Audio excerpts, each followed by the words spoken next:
How might I characterize this book? Perhaps it might be described as the firstborn of the parent book Salt and Light by Margaret Sinclair, published in Malawi in 2003.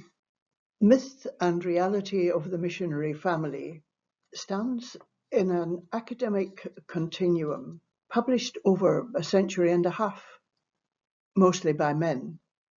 This is different in that it is by a woman, about women. More correctly, it is about women and men together, working and sometimes suffering toward a common purpose. The continuing introduction of Christianity to a people who are quite evidently a loved and respected people. There is an appended chapter outlining the history of the mission from 1875, its foundation year, by the Free Church of Scotland, up to 1924 and the formation of the CCAP, that is, the Church of Central Africa Presbyterian, ending around the end of the second decade of the 20th century. There is further appended a list of all the female agents, wives and single women who served over more than 50 years, some 78 in total.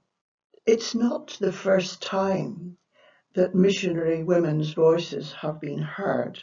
Nevertheless, the revelation of interpersonal difficulties between mission staff, men as well as women, reveals the humanity, the vulnerability, and thus the relatability of the characters.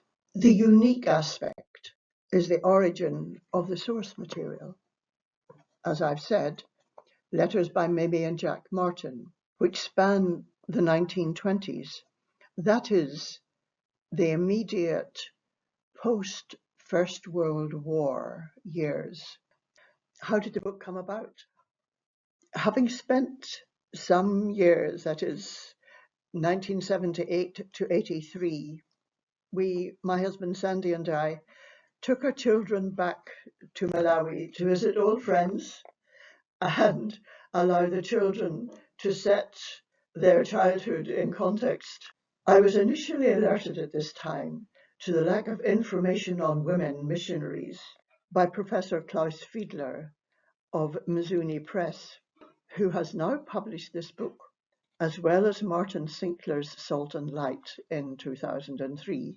In '96, having returned home, consultation with Professor Andrew Ross and Dr. Jack Thompson resulted in me embarking upon a master's theology degree, the dissertation of which ultimately became the kernel of Myth and Reality of the Missionary Family.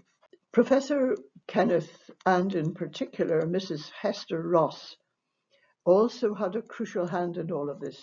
The crux person, of course, was Margaret Sinclair, who gave me access to all of her parents' letters, as well as ultimately giving the dissertation her blessing. Extra family photographs were kindly supplied by the Sinclair family to augment those of the National Library of Scotland and the University of Stirling archive. There was no intention to make this research public until the dissertation was read by one Mr. David Bone, who, I am convinced, if I believed in such things, was a border collie sheepdog in a previous incarnation.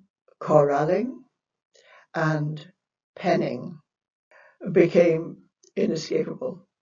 So what have I learned?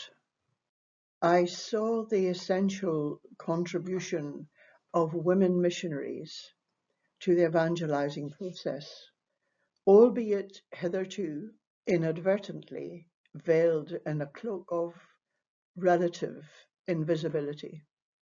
The impact of the First World War revealed what was then a scarcely emergent consciousness in the minds of the male hierarchy, as in the minds of missionary women and Malawian women alike, the imperative need for intellectual and thus professional development of local women.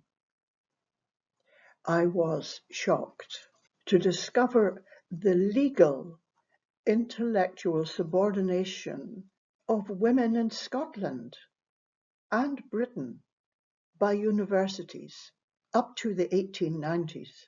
My research revealed many gut-wrenching, heartbreaking family and individual stories, some of which I glanced away from respectfully.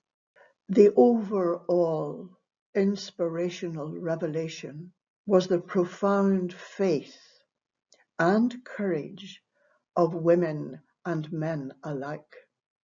My memory was drawn to that wonderful First World War poem by Thomas Hardy, Men Who March Away, the soldier's song.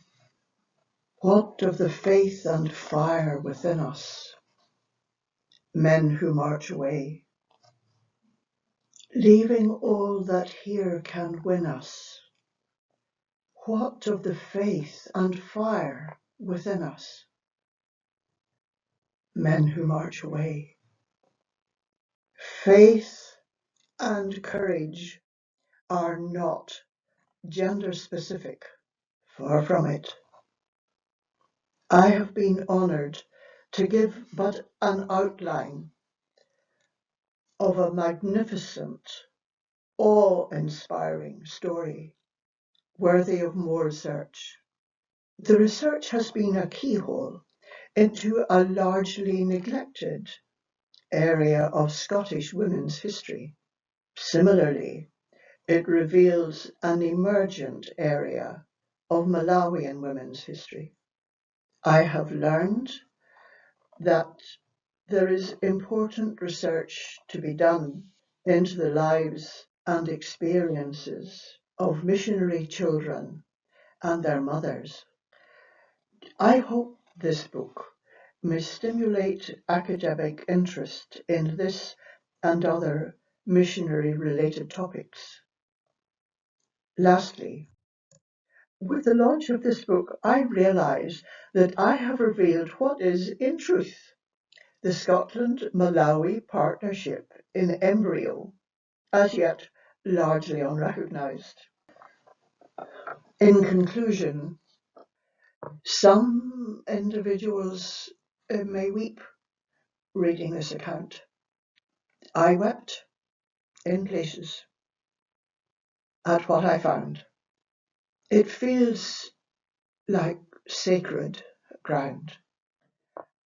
Perhaps the missionary enterprise might be summarised in the words of the Reverend Dr. Donald Fraser. Long after a European has begun to speak in some fashion the language of the people, a very articulate sermon is being preached by the things he does and by the kind of man he is. This, in essence, was Mamie Martin.